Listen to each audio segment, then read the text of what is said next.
Welcome to Jhansi channel. இன்னைக்கு நம்ம என்ன பண்ண போறோம் பாத்தீங்கன்னா கோவக்காய் பொரியல் எப்படி பண்றதுன்னு பார்க்கலாம் வாங்க. கோவக்காய் வந்து நல்லா வாஷ் பண்ணி வச்சிருக்கேன். இது எப்படி கட் பண்ண போறேன்றதை பார்க்கலாம். ஃபர்ஸ்ட் இந்த ரெண்டு எட்ஜ்ல இருக்குறது கட் பண்ணிக்கோங்க. இந்த மாதிரி கட் பண்ணிக்கோங்க.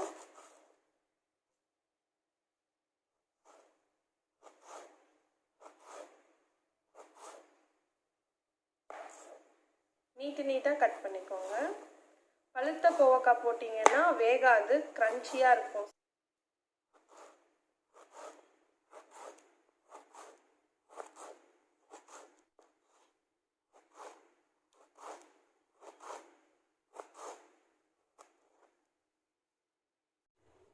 இப்போ கோவக்காய்லாம் கட் பண்ணியாச்சு. இப்போ பொரியல் எப்படி செய்யறதுன்னு பார்க்கலாம். இப்போ பேன் வச்சாச்சு. நம்ம வந்து ஒரு 4 டேபிள் ஸ்பூன் ஆயில் ஊற்றிக்கலாம். இப்போ ஆயில் ஹீட் ஆச்சு. 1/2 டேபிள் ஸ்பூன் கடுகு உளுந்து போட்டுக்கோங்க. கடுகு உளுந்து நல்லா பொரிஞ்சிருச்சு.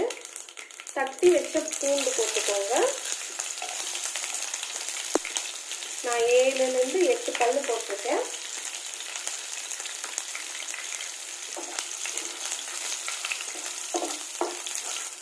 பூண்டும் பார்த்தீங்கன்னா ப்ரௌன் ஆயிடுச்சு. இந்த மாதிரி நீட்டமாக கட் பண்ண ஆனியன் ஆட் பண்ணிக்கோங்க. நான் ஒரு ஆனியன் வந்து கட் பண்ணி ஆட் பண்ணுறேன்.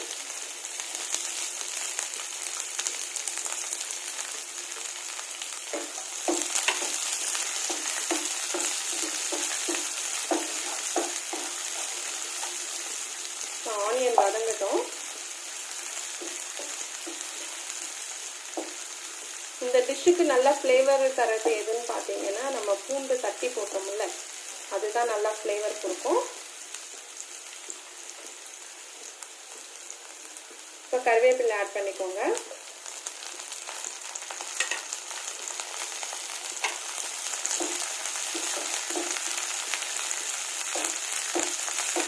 அவ்வளோதான். வெங்காயம் இந்த அளவுக்கு வதங்கினா போதும். இப்போ நம்ம கட் பண்ண கோவக்காய் ஆட் பண்ணிக்கலாம்.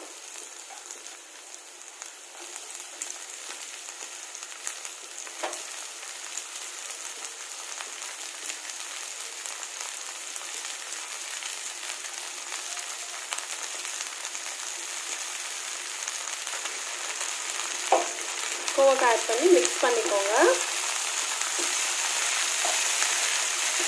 கேஸ் வந்து ஹைலே வச்சுக்கோங்க.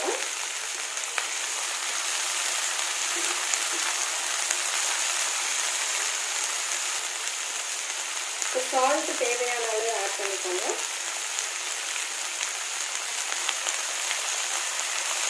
சால்ட் ஆட் பண்ணிட்டு மிக்ஸ் பண்ணிக்கோங்க.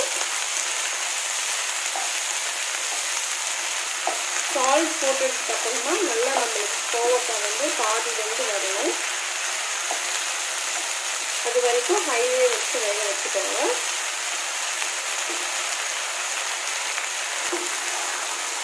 இப்போ நம்ம வந்து மூடி போட்டுட்டு காய் வந்து வேக விடலாம்.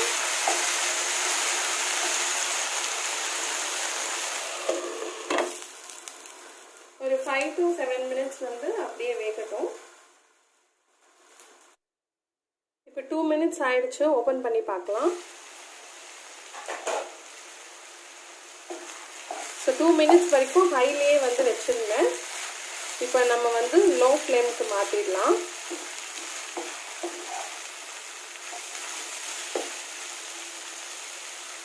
இப்போ லோ ஃப்ளேமில் 5 மினிட்ஸ் வந்து விட்டுடலாம்.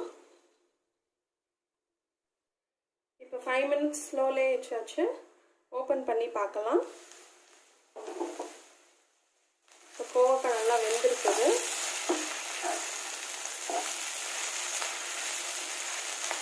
இந்த ஸ்டேஜில் நம்ம வந்து மிளகாத்தூள் ஆட் பண்ணிக்கலாம். 2 ஸ்பூன் மிளகாத்தூள் போட்டுக்கோங்க. இது வந்து பார்த்தீங்கன்னா குழம்பு மிளகாத்தூள், நம்ம வீட்டில் அரைச்சி வைப்போம்ல அந்த மிளகாத்தூள்.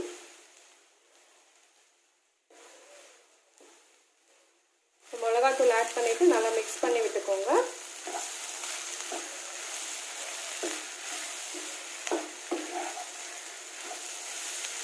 அப்பப்போ செக் பண்ணிக்கோங்க காய் வேகிற அளவுக்கு எண்ணெய் இருக்குதா அப்படின்னு சொல்லிட்டு. அப்படி பத்தலைன்னா எண்ணெய் கொஞ்சம் ஆட் பண்ணிக்கோங்க.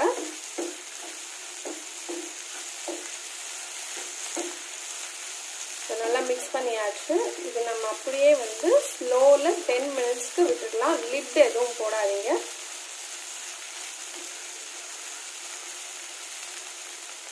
மூடி போடாமல் வேக வச்சாதான் அதோட டேஸ்ட் வந்து கொஞ்சம் டிஃப்ரெண்ட்டாக நல்லா இருக்கும்.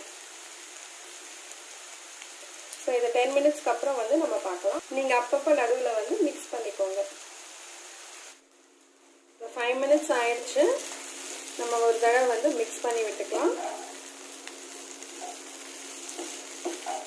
அப்படியே விட்டுட்டோம்னா 10 மினிட்ஸ் வரைக்கும் கொஞ்சம் கரிஞ்சிடும் அடியில். அதனால தான் வந்து அப்பப்போ வந்து மிக்ஸ் பண்ணிக்கோங்கன்னு சொல்லுவேன்.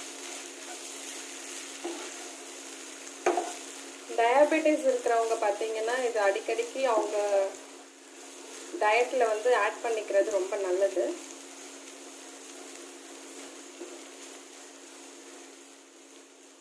இன்னும் ஒரு 5 மினிட்ஸ் வச்சிடலாம். 5 மினிட்ஸ் ஆயிடுச்சு. நம்ம பார்த்தீங்கன்னா டோட்டலாக 10 மினிட்ஸ் வந்து ஸ்லோலேயே நல்லா வந்து ஃப்ரை பண்ணியிருக்கிறோம்.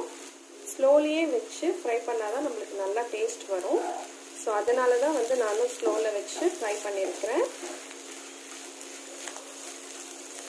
ஸோ அவ்வளோதான், நம்ம கோவக்காய் ஃப்ரை வந்து ரெடி ஆகிடுச்சு. ஓகே, இது நான் ஒரு பவுலில் போட்டு காட்டுறேன். இன்றைக்கி எங்களுடைய லஞ்ச் மெனு பார்த்தீங்கன்னா ரைஸ், சாம்பார், கோவக்காய் பொரியல். ஸோ கோவக்காய் பொரியல் சூப்பராக ரெடி ஆகிடுச்சு. இதே மாதிரி நீங்களும் செஞ்சு எனக்கு கமெண்ட்டில் சொல்லுங்கள். இந்த வீடியோ உங்களுக்கு பிடிச்சிருந்துச்சுன்னா லைக் பண்ணுங்கள், ஷேர் பண்ணுங்கள், சப்ஸ்கிரைப் பண்ணுங்கள். நெக்ஸ்ட் வீடியோவில் பார்க்கலாம். பாய்.